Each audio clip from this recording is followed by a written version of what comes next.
খাদ্যদ্রব্য দিয়ে ফিতরা দিতে হবে, এটা নবী করিম সাল্লাল্লাহু আলাইহি সাল্লামের নির্দেশ। কিন্তু টাকা দিয়ে ফিতরা দিতে হবে, এটা রাসূল সাল্লাল্লাহু আলাইহি সাল্লামের কোনো নির্দেশ নয়। তাহলে একটাকে আরেকটার সঙ্গে সাংঘর্ষিক হয়ে গেল না? অথচ নবী করিম সাল্লাল্লাহু আলাইহি সাল্লামের যুগে টাকা ছিল দিনার ও দিরহাম নামে, তিনি সেটা দিয়ে ফিতরা আদায় করতে বলেননি, তিনি খাদ্যদ্রব্য দিয়ে ফিতরা আদায়ের নির্দেশ দিয়েছেন। এরপরে দেখেন, মুহাম্মদ সাল্লাল্লাহু আলাইহি সাল্লামকে স্বচক্ষে দেখেছেন, তার কাছে থেকেছেন, তার কাছ থেকে ব্যাখ্যা শুনেছেন এবং ওই অনুসারে জীবন যাপন করেছেন, আমল করেছেন সাহাবায়ে কেরামগণ। সেই সাহাবায়ে কেরামরাও কি করেছেন? দিনার বা দিরহাম দিয়ে কি ফিতরা আদায় করেছেন? করেননি। তারা কি দিয়ে করেছেন? তারাও খাদ্যদ্রব্য দিয়ে করেছেন। তাহলে আমরা যদি খাদ্যদ্রব্য বাদ দিয়ে টাকা দিয়ে করি, তাহলে সাহাবায়ে কেরামের যে আমল, যে পদ্ধতি ছিল রাসূল সাল্লাল্লাহু আলাইহি সাল্লামের শেখানো, সেই পদ্ধতির বিপরীত হয়ে গেল, অমিল হয়ে গেল। তাহলে এক্ষেত্রেও সাংঘর্ষিক বিষয়টি। এর পরবর্তীতে দেখেন, খাদ্যের পরিমাপ কিন্তু একই। যেমন মনে করেন, খেজুর যদি আপনি পরিমাপ করেন 1 কেজি, আর কিশমিশ যদি পরিমাপ করেন 1 কেজি, দেখতে কোনটা বেশি মনে হবে? কিশমিশ বেশি মনে হবে না? কিন্তু ওজন হিসেবে 1 কেজি সমান। আমার দেশের কেজি আর সৌদি আরবের কেজির মধ্যে কোনো পার্থক্য আছে? পাকিস্তানের কেজি, ভারতের কেজির মধ্যে পার্থক্য আছে? কোনো পার্থক্য নাই। খাদ্য যদি ওজন করে একসা পরিমাণ আমরা দিয়ে দিই, সেটা খেজুর হোক, পনির হোক, কিশমিশ হোক, চাল হোক, আমাদের কিন্তু কোনো জায়গায় ত্রুটি বিচ্যুতি থাকে না, সবার মাপ একই। আপনি খেজুর দিচ্ছেন একসা পরিমাণ, জব দিলেন একসা পরিমাণ, কারো কি কোনো কম বেশি হওয়ার সুযোগ আছে? সুযোগ নেই। কিন্তু যখনই অর্থের দিকে আসছেন, টাকার দিকে আসছেন, তখনই খাদ্যের মূল্য আলাদা আলাদা হয়ে যাচ্ছে। খেজুর একসা পরিমাণ দিলেন, ও কয় টাকা দাঁড়ালো এটা চিন্তা করার দরকার নেই। কিশমিশ 1 কেজি দিলেন, কিশমিশ একসা পরিমাণ দিলেন, কত টাকা দাঁড়াচ্ছে হিসাব করার দরকার নেই, কিন্তু পরিমাপ একই হচ্ছে। আপনি যখন টাকায় যাচ্ছেন, 1 কেজি কিশমিশের দাম বেশি না 1 কেজি খেজুরের দাম বেশি? এখন কি করবেন বলেন? মূল্য তো নির্ধারণ করে দিলেন 100 টাকা, মনে করেন, কথার কথা বলছি, এখন কি করবেন? মূল্য না। এখানে গুরুত্বপূর্ণ বিষয় হচ্ছে যে আমাদের খাদ্যদ্রব্য যখন আমরা থাকবো, তখন পরিমাণ হিসেবে এই দেশ, ওই দেশ, এই প্রান্ত পৃথিবীর, ওই প্রান্ত পৃথিবীর সমস্ত মুসলিমের আমলে একসা পরিমাণ কোনো তারতম্য হবে না। কিন্তু টাকার অঙ্কে যদি আমরা যাই, তাহলে বেশি দূর যাওয়া লাগবে না, নিজের গ্রামের মধ্যে তারতম্য হবে, ঘরের মধ্যে তারতম্য হবে। কেন? আমি খাই 50 টাকা কেজি চাউল, আমার ভাই খাই 62 টাকা কেজি চাউল। তাহলে ভাইয়ের যদি একসা পরিমাণ ফিতরার টাকা বাহির করতে চাই, তাহলে আমাকে ওই হিসাব করে তো বের করতে হবে। তাহলে আমার টাকা কি কম হবে না তুলনামূলক? ফিতরা আদায় হলো। আবার আমার মনে করেন 50 টাকা কেজি দরের চাউলের হিসাব করে ফিতরার টাকা নির্ধারণ হলো, তাহলে যে 60 টাকা কেজি চাউল খাচ্ছে, সে কি ফিতরা কম দিল না? দেখেন, তারতম্য হচ্ছে। কিন্তু আপনি যদি খাদ্যদ্রব্য দিতেন, আপনি 60 টাকা কেজি খান, আর ওই দেশীয় বাসমতি 90 টাকা কেজি খান, আপনি বাসমতি খান, আপনি একসা পরিমাণ বের করে দিয়ে দেন। আমি সাধারণ একটা 28-এর চাউল খাই, আমি 2.5 কেজি হারে বের করে দিয়ে দিলাম, বা 3 কেজি হারে বের করে দিয়ে দিলাম, পরিমাপ তো সমানই হয়ে গেল। কিন্তু যখনই অর্থ মূল্যে আসছে, খাদ্যদ্রব্যের মূল্যে আসছে, তখন আমাদের মধ্যে বিষয়টা সাংঘর্ষিক হয়ে যাচ্ছে হাদিসের সাথে। এরপরে দেখেন, হাদিসের শব্দ হলো তোয়াম, যার অর্থ হলো খাদ্য, যেটা মানুষ খাবে, এর কোনো বিনিময় নেই। চাউল রান্না হবে, খাবে।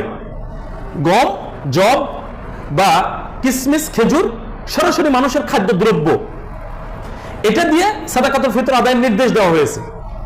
কিন্তু টাকা সরাসরি খাওয়ার বস্তু কি? টাকা দিয়ে খাদ্য বস্তু ক্রয় করে খেতে হয়, দুটো এক জিনিস নয়। মিসকিনদের জন্য খাদ্যের ব্যবস্থা করতে বলা হয়েছে, টাকার ব্যবস্থা নয়। এই জন্য প্রফেসর শেখ ডক্টর মঞ্জুর ইলাহি স্যার একটা কথা বলেছেন, যে খাদ্যবস্তু সাদাকাতুল ফিতর নিতে চাইবে না, বুঝবেন এর অভাব অনটন নাই, এ সাদাকা পাওয়ার যোগ্য না। আমার কাছে কথাটা খুব ভালো লেগেছে। টাকা নিয়ে গিয়ে তো অন্য কাজে লাগাবে, অথচ ঈদের দিনের খাদ্যের ব্যবস্থা হলো সাদাকাতুল ফিতর। বিষয়টা চিন্তা করেন। আর সবাই তো পাবে না। আসছি আমি পরবর্তীতে। তাহলে খাদ্যদ্রব্য হলো সাদাকাতুল ফিতর, খাদ্য মূল্য নয়।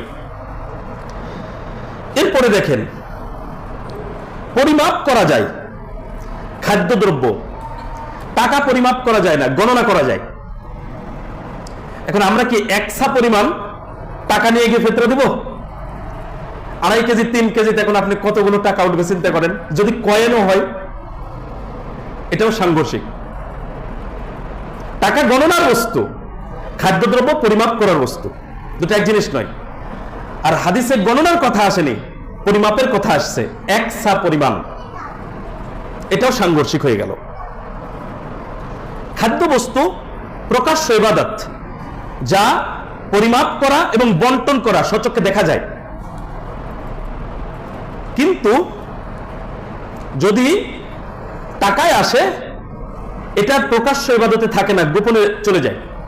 কারণ এটা ভাঁজ করার জিনিস, পকেটে রাখার জিনিস, হাতের মধ্যে দিলেও বুঝবে না। সাদাকাতুল ফিতর খাদ্যদ্রব্যের এই বিধানটা হচ্ছে প্রকাশ্য ইবাদতের বিধান। আপনার বাড়িতে 5 জন সদস্য আছেন, সাদাকাতুল ফিতর যদি বের করেন, বস্তাতে করে নিয়ে যাওয়া লাগবে না? আপনি যখন দিচ্ছেন তখনও দেখা যাচ্ছে, যেই ফকির বা মিসকিন এসে নিয়ে যাচ্ছে সেটাও দেখা যাচ্ছে।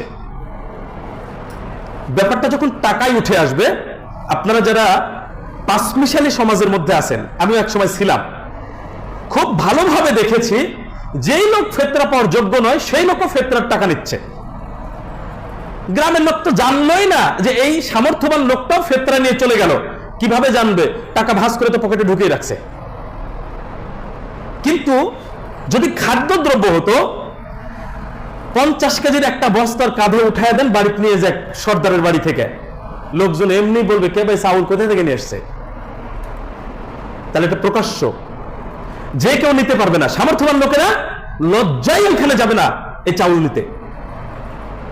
কিন্তু যখন টাকা হচ্ছে, আমার প্র্যাকটিক্যাল দেখা কথা বলছি, সমাজে যেই লোক ফিতরা পাওয়ার যোগ্য নয় সেই লোকও ফিতরার টাকা নিয়ে বসে আছে। তাহলে একটা প্রকাশ্য ইবাদত শুধু গোপনীয়তা আসার কারণে, টাকার কারণে এইখানে ত্রুটি বিচ্যুতি প্রবেশ করলো, এটাও সাংঘর্ষিক হয়ে গেল। সম্মানিত উপস্থিতি, খাদ্য বিভিন্ন এলাকায় বিভিন্ন হয়, কিন্তু এক একটা দেশের টাকার মান এক এক রকম হলেও টাকা একই। আমার দেশে টাকা ভারতের রুপি, কিন্তু টাকা হিসেবেই তো চলছে ওখানে, সৌদি আরবের রিয়াল চলছে। কিন্তু খাদ্য, কোথাও দেখা যাচ্ছে চাল প্রধান খাদ্য, কোথাও দেখা যাচ্ছে গম প্রধান খাদ্য, তার রুটি খাই, কোথাও জব। রাসূল সাল্লাল্লাহু আলাইহি ওয়াসাল্লামের যুগে প্রধান খাদ্য ছিল খেজুর, কিশমিশ, জব, পনির, এইসবই প্রধান খাদ্যের অন্তর্ভুক্ত ছিল। এই জন্য তারা এইসব খাদ্যবস্তু দিয়ে ফিতরা আদায় করতেন।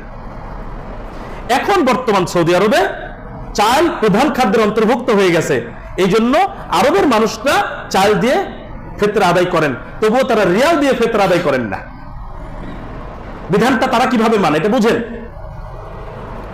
তাহলে এই সংক্ষিপ্ত আলোচনা থেকে এটা আমরা উপলব্ধি করতে পারি যে সাদাকাতুল ফিতর হিসেবে টাকা নয়, খাদ্য মূল্য নয়, বরং যেই মানের খাবার খাই আমরা, সেই মানের প্রধান খাদ্যটি আমাদেরকে একসা পরিমাণ বের করে দিতে হবে। সম্মানিত উপস্থিতি, 6